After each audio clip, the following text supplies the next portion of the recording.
Olá, sejam todos muito bem-vindos a mais uma aula sobre automação e controle. Eu sou o professor Bruno Xavier, ensino no IFRN, Campus João Câmara. Essa disciplina faz parte do curso superior em Tecnologia e Energias Renováveis. A aula de hoje vai ser sobre o comportamento, né, de sistemas de primeira ordem e também de sistemas de segunda ordem. Vamos aprender as principais características desses sistemas quando a gente observa as respectivas funções de transferência. Considere um sistema onde a relação entre a entrada e a saída está na forma de uma equação diferencial. Nós já comentamos que os sistemas dinâmicos, sejam eles o elétrico, térmico, o massa-mola, eles podem ser descritos por equações diferenciais. Aqui nesse slide, a gente tem uma equação diferencial de um sistema de primeira ordem representado na sua forma genérica, sem necessariamente representar um desses sistemas. Tá? E aí a gente consegue observar que A1, A0 e B0 são constantes. Y é a nossa entrada e X é a saída, sendo ambas funções do tempo. Lembrar que esse livro que eu tomei como referência, ele acaba colocando Y como a entrada e X a saída, sendo que normalmente a gente faz o contrário, mas é só uma questão de notação, tá? Então, se a gente quiser transformar essa equação diferencial para o domínio de Laplace, assumindo todas as condições iniciais como nulas, a gente vai obter o seguinte, certo? A1 vezes Sx de S mais A0x de S igual a B0 y de S. Organizando a equação anterior, fazendo um polinômio de saída sobre o polinômio de entrada, nós escrevemos a função de transferência daquele sistema de primeira ordem, daquela equação diferencial de primeira ordem. E aí a gente rearranja essa equação de maneira que fique evidente qual é o ganho e qual é a constante de tempo. A gente pode lembrar também que a função de transferência nesse formato ela está presente na tabela de derivadas, aliás, na tabela de transformadas de Laplace.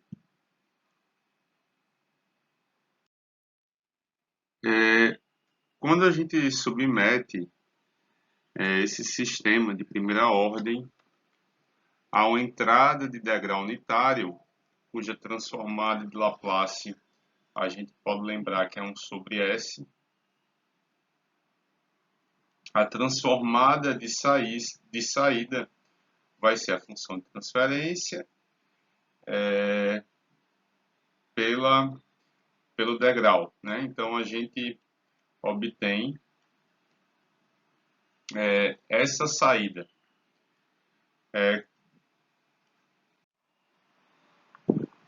Quando um sistema de primeira ordem é submetido a uma entrada de degrau unitário,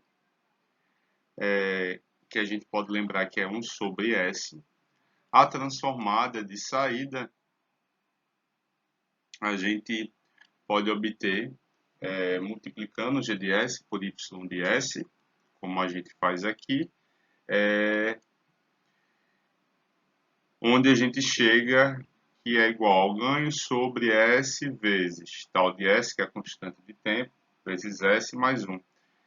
Nesse caso aqui, a gente rearranja essa função, né, no domínio de Laplace, de maneira que a gente isola aqui o S dentro desses parênteses, deixando de maneira parecida como consta na tabela de transformado de Laplace, de maneira que a gente consegue identificar a transformada inversa,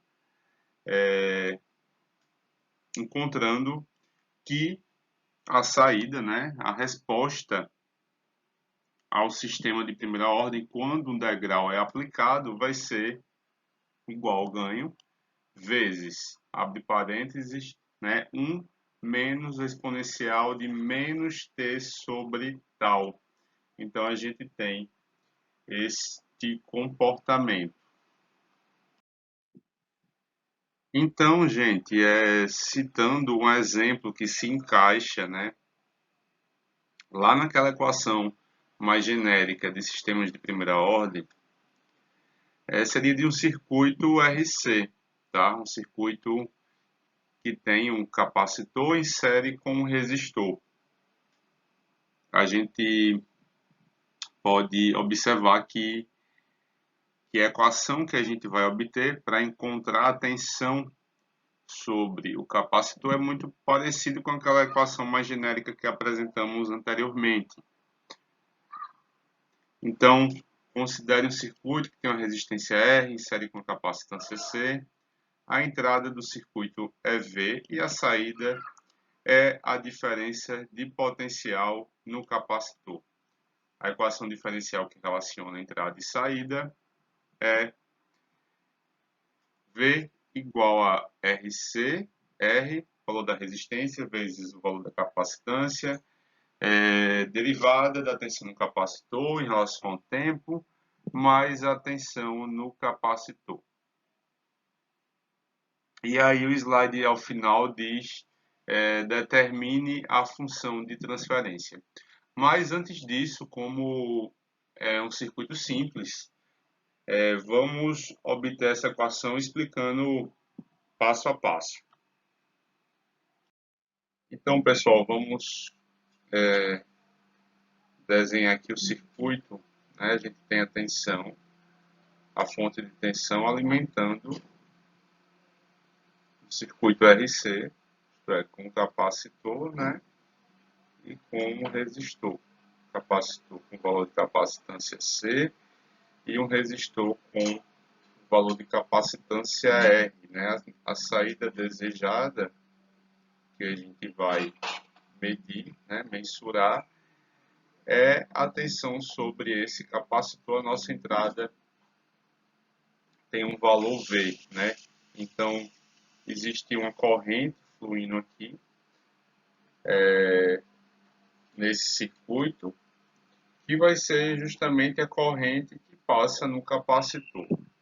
Então, pela segunda lei de Kirchhoff, que diz que a soma de todas as tensões em um percurso fechado é zero, a gente vai ter o seguinte: V menos a tensão no capacitor menos a tensão no resistor igual a zero.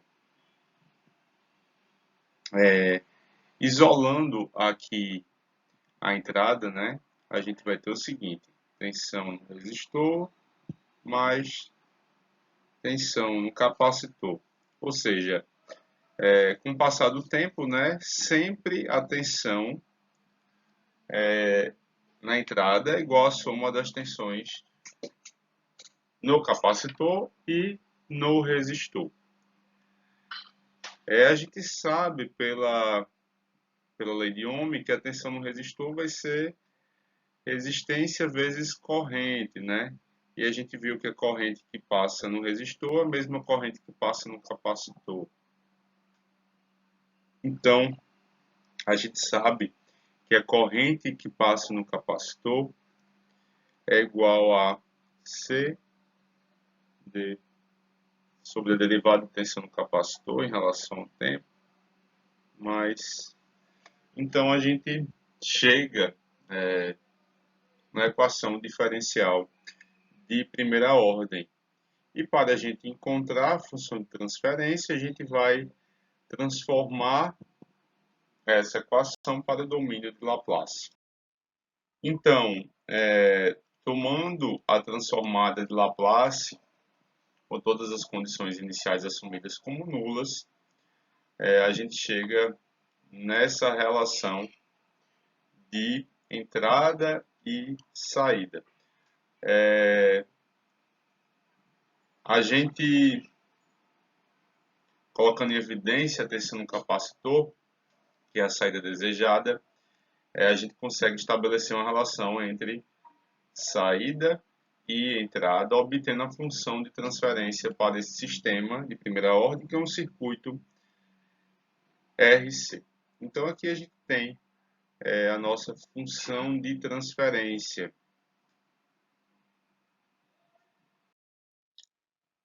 Então a gente também tem aqui um segundo exemplo sobre sistemas de primeira ordem. Nesse caso, a gente tem a função de transferência de um termopar, certo? Que relaciona a tensão de saída e a temperatura de entrada. Então, nessa questão, a gente precisa determinar a resposta do sistema quando submetido a uma entrada em degrau de amplitude de 100 graus Celsius e, consequentemente, o tempo gasto para atingir 95% do valor de estado estacionário. Visto que a transformada da saída é igual ao produto da função de transferência pela transformada de entrada, nesse caso a gente tem como entrada um degrau, né? Mais especificamente um degrau de amplitude de 100 graus Celsius, que significa que a temperatura do termopar é aumentada abruptamente para 100 graus Celsius. No domínio de Laplace, 100 sobre S. Né? A gente já havia demonstrado qual seria a transformada inversa de Laplace para a equação de primeira ordem, ou para a função de transferência de primeira ordem, muito parecida com essa, né? De maneira que a gente tem aqui, ajeitando os coeficientes, e de maneira que essa função esteja de forma similar à que se encontra na tabela de transformada de Laplace, a gente consegue identificar a função no tempo que corresponde à resposta para essa entrada em degrau de amplitude de 100 graus Celsius.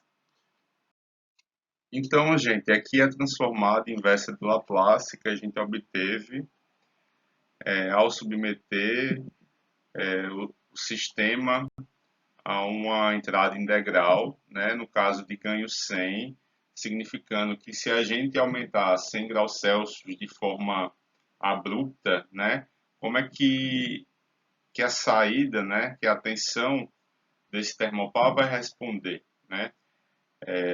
O valor final, ou seja, o valor de estado estacionário é quando a gente tem esse t tendendo ao infinito, né? Mais à frente a gente vai ver que o sistema ele chega no seu estado estacionário, o sistema de primeira ordem chega no seu estado estacionário com 5 constantes de tempo, mas aqui a gente vai considerar t igual a infinito e nesse caso essa exponencial é zero, tá? Então fica 30 vezes 10 elevado a menos 4 vezes 1 volts. Então o valor final é esse.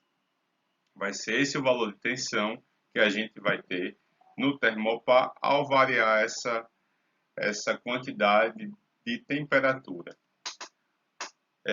Outra questão que é levantada é o tempo gasto para atingir, digamos, 95% deste valor final. Né? Então a gente vai colocar aqui 0,95 vezes 30 vezes 10 elevado a menos 4 e igualar a função que a gente tem no tempo e a gente precisa identificar o t, né? Então, Aqui a gente pode anular dos dois lados esse 30 vezes 10 elevado a menos 4, né? E passando o 1 para o outro lado, a gente vai ter menos 1 mais 0,95 dá menos 0,05. Sendo que como esse lado aqui também tem menos, então fica os dois lados positivos. E aí a gente precisa resolver, né, essa equação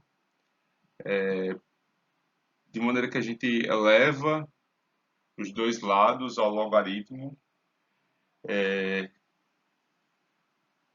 fazendo com que essa exponencial saia e a gente consiga encontrar o valor de t, de maneira que quando se passa 30 segundos, né, a gente vai ter esses 95% do valor final, conforme a gente calculou aqui. Então, gente, existe uma análise desses sistemas de primeira ordem em relação ao seu comportamento, no qual a gente pode distinguir em regime permanente e na análise em regime transitório, tá? A propriedade da estabilidade, né, de um sistema, a gente vai ver mais à frente com mais detalhes, como saber se o sistema é estável ou não, tá? Então, essa propriedade da estabilidade nos garante que após um período transitório, o sistema se fixará em um modo de funcionamento permanente. Dado que o sistema chega naquele valor, ele não se altera, a não ser que exista alguma perturbação no sistema. Tá? Então, essa análise em regime permanente é para garantir que este modo de comportamento para o qual o sistema vai evoluir corresponda ao comportamento desejado.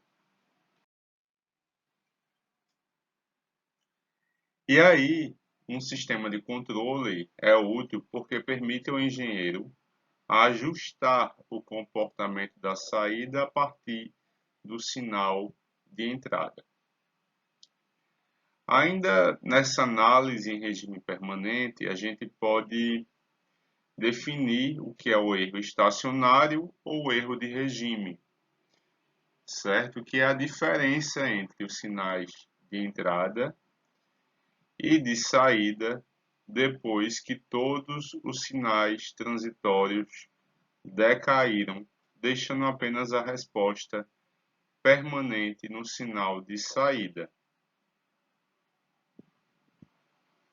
Então, essa análise, evidentemente, só faz sentido para sistemas estáveis.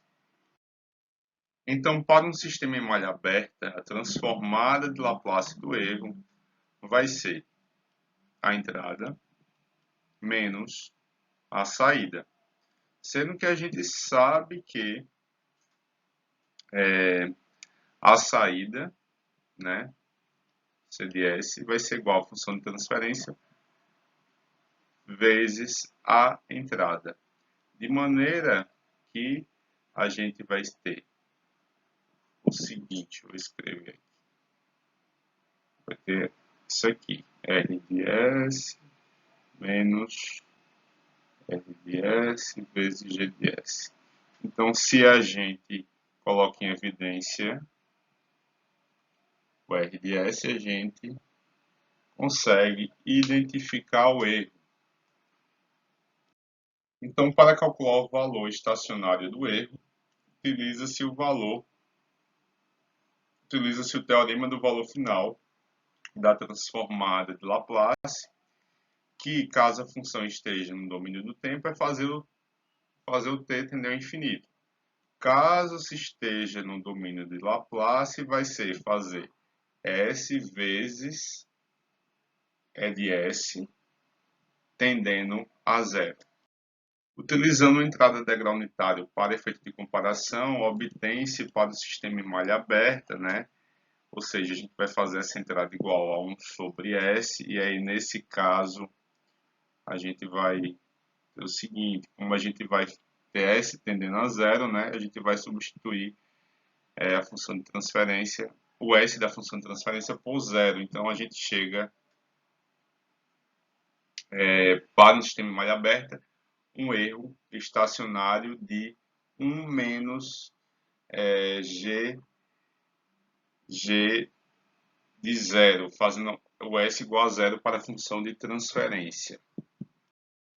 Então, o que a gente explicou serve para a gente calcular o erro estacionário para funções de transferências diversas, tá, gente? Não necessariamente funções de transferências de sistemas de primeira ordem, tá? Mas como a gente está analisando aqui sistemas de primeira ordem, a gente vai utilizar o que a gente calculou anteriormente. Então, a gente tem aqui uma função de transferência genérica de um sistema de primeira ordem, né?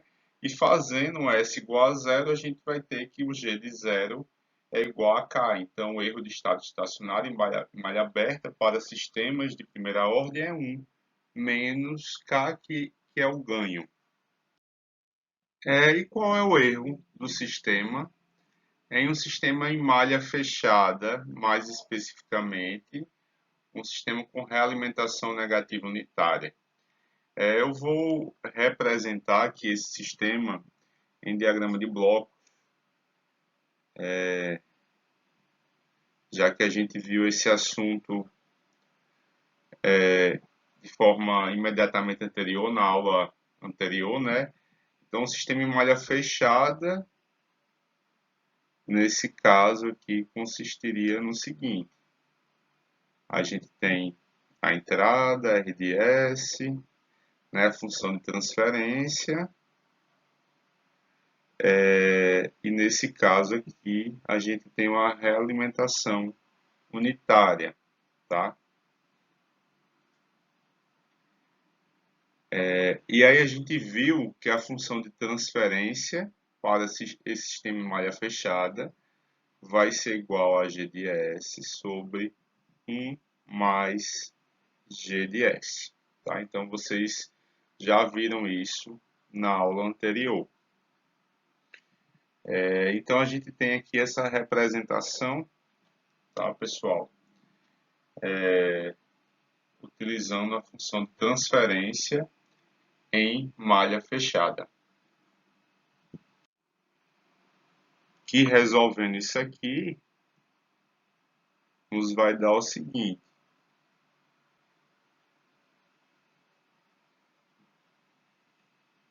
E o erro vai ser igual a 1 sobre 1 mais G de S, isso tudo vezes R de S, que é a entrada. Então, fazendo análise parecida do erro estacionário para quando a gente tem uma entrada integral, né?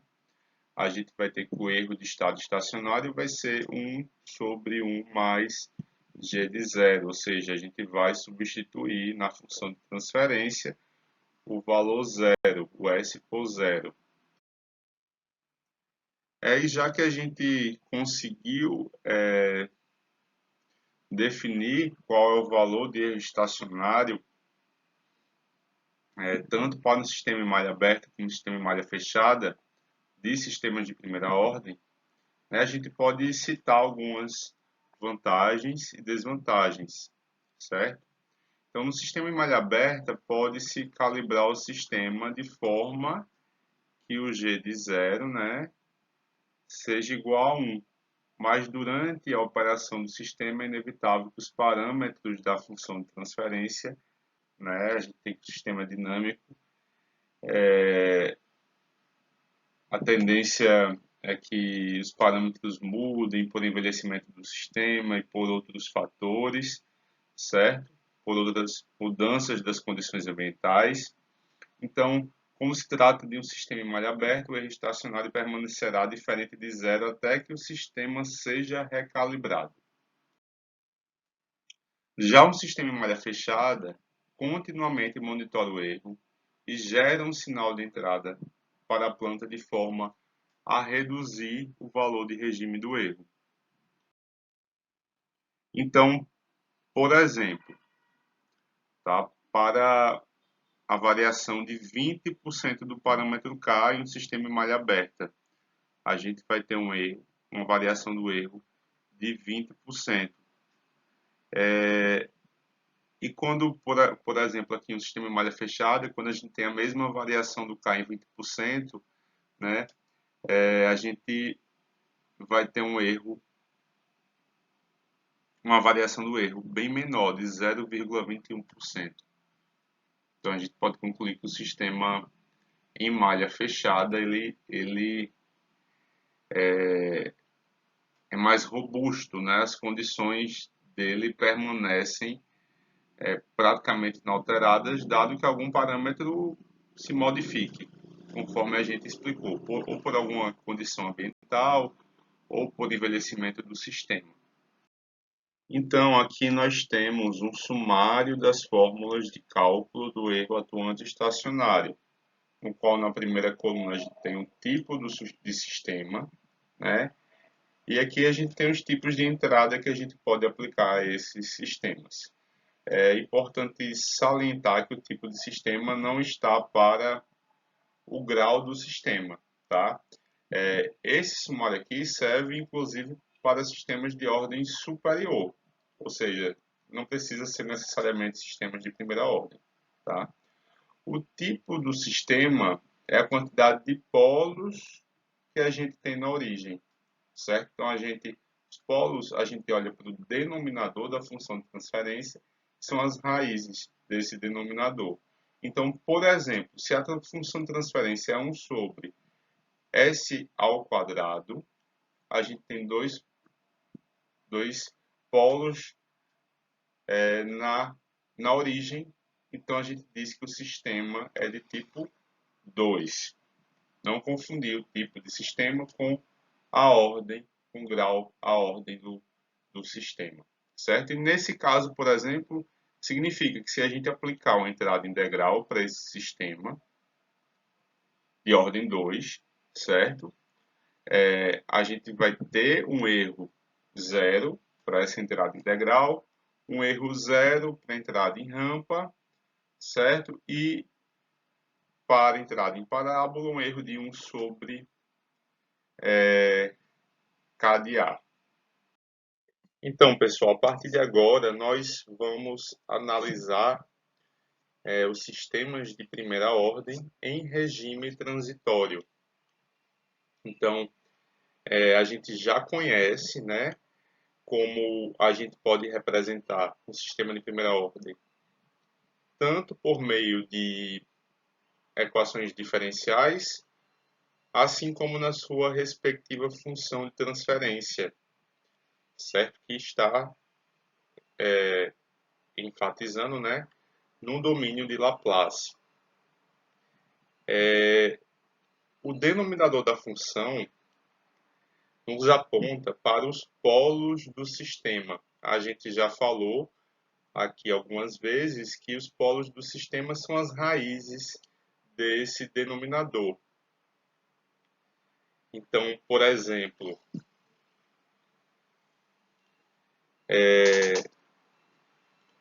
aqui para esse sistema de primeira ordem, né, a raiz do denominador vai ser igual a S igual a menos 1 sobre T.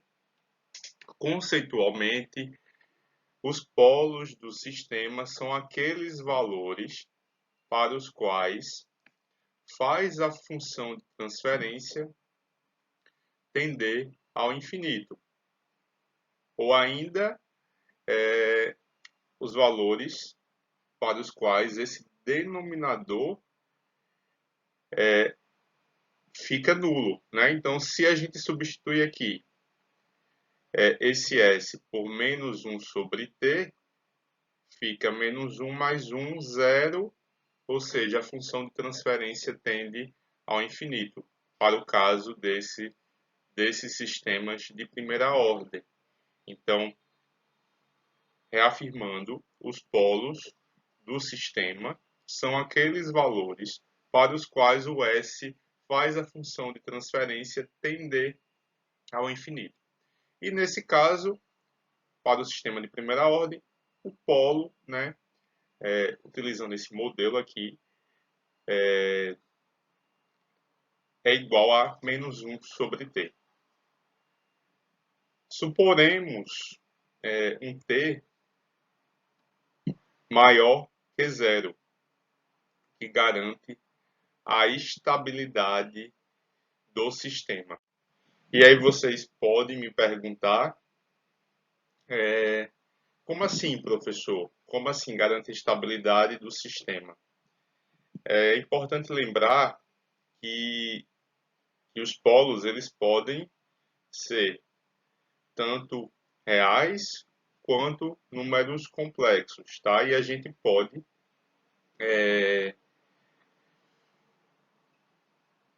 identificá-los, esses polos, no plano S. Então, por exemplo, para essa situação do sistema de primeira ordem, a gente não vai ter polos complexos, tá?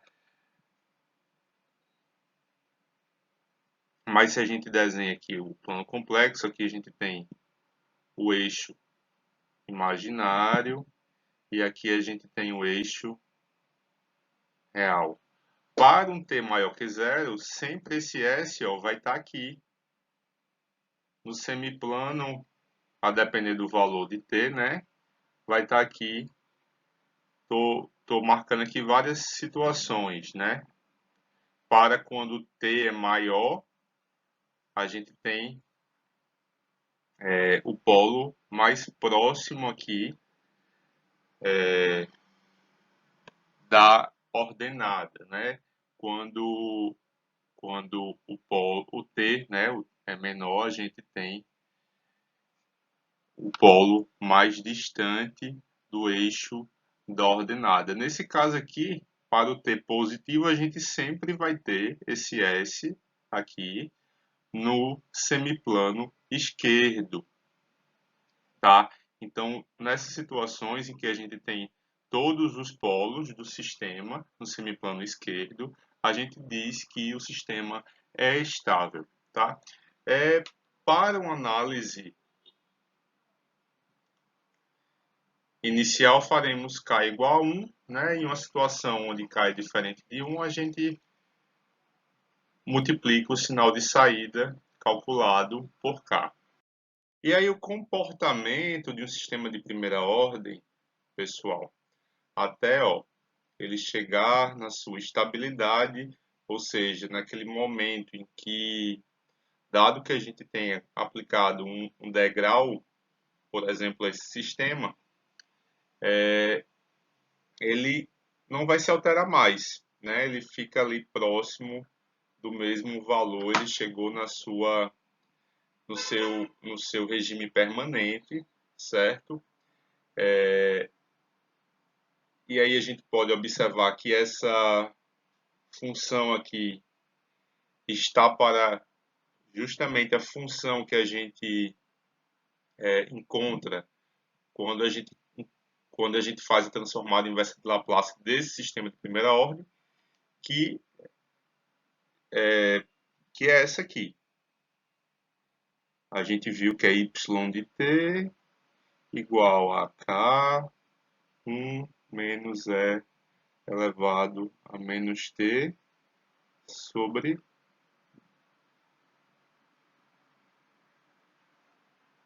t.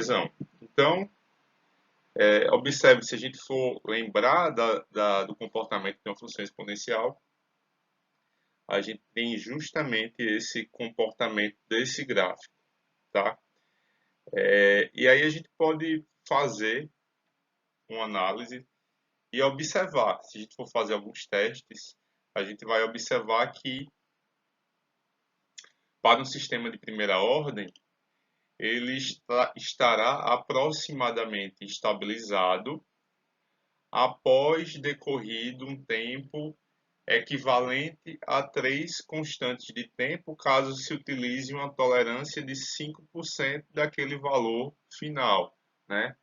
Ou 4 constantes de tempo, caso a tolerância seja de 2%, tá, pessoal?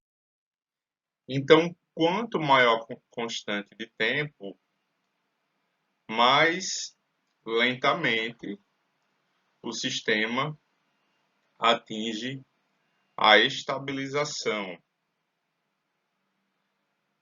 Então, aqui, por exemplo, ó, nesse gráfico, a gente vê como muda o comportamento do transitório de sistemas de primeira ordem quando a gente aumenta a constante de tempo, certo?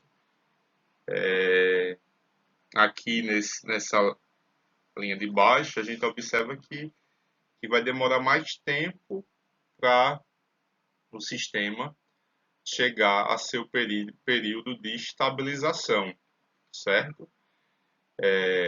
Como o polo dos sistemas de primeira ordem se localiza em S igual a menos 1 sobre T, quanto mais afastado do eixo imaginário estiver o polo, mais rapidamente o sistema estabilizará.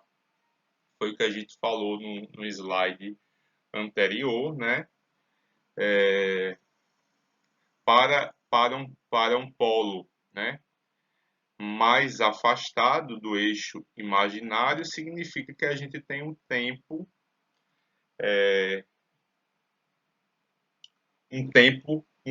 um tesão aqui, ó, menor. Então, gente, eu vou abrir aqui a simulação de um circuito RC, o circuito de carga e descarga do capacitor, nesse simulador aqui, online, Fausted, que vocês já conhecem. A gente chegou a trabalhar com ele na disciplina de circuitos elétricos. Então, eu estou indo aqui, exemplos de circuitos básicos capacitor. E aí a gente tem o circuito de carga e descarga do capacitor. Vou parar aqui a simulação. Ele já iniciou a simulação já iniciou com a chave aqui virada para a carga, né? Ou seja, a gente tem uma fonte de 5 volts aqui, em série com um capacitor de 200 micro e um resistor de 100 ohms, certo? Então, a gente viu, eu vou até retornar aqui para o slide, né? Que a gente já tinha chegado na função de transferência para esse circuito. A gente viu que a função de transferência é essa aqui, 1 sobre RCS mais 1. Então, o nosso T, né, a nossa constante de tempo, é dada pela multiplicação do valor da resistência e capacitância. Então, eu vou abrir aqui a calculadora.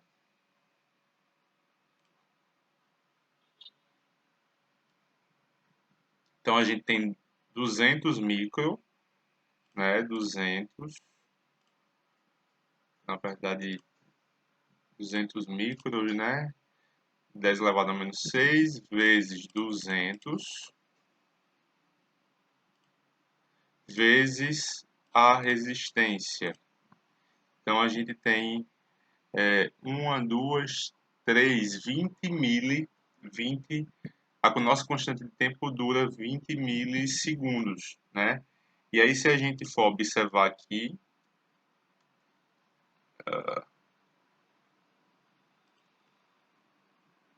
eu vou iniciar.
Vou abrir novamente porque deu um errinho enquanto eu ficava aumentando o zoom. Olha, já iniciou automaticamente aqui, está contando a partir do tempo zero, tá, pessoal? Olha aí, observe que a tensão no capacitor, vou parar aqui, a tensão no capacitor foi subindo até um valor próximo à sua alimentação, que é de 5 volts. Então, nesse caso aqui, quando a chave vira para esquerda, é como se a gente, é como não, é um degrau, né? Um degrau de ganho 5, tá? Então a gente tem um sistema de primeira ordem aqui. A gente viu que anteriormente que a constante de tempo quando a gente configura o capacitor para 200 microfarad e a resistência para 100 ohms é de 20 milissegundos. Então a gente pode começar a observar aqui, ó, aqui a gente está no instante próximo de zero, tá? Então, com 20 milissegundos é uma constante de tempo. Aqui duas constantes de tempo, né? Próximo a 40 milissegundos. Aqui três constantes de tempo. Próximo a três constantes de tempo, a gente tem 4,761 volts. Então, bora ver quanto 4,761 dividido por 5, 0,95, ou seja, 95% do valor.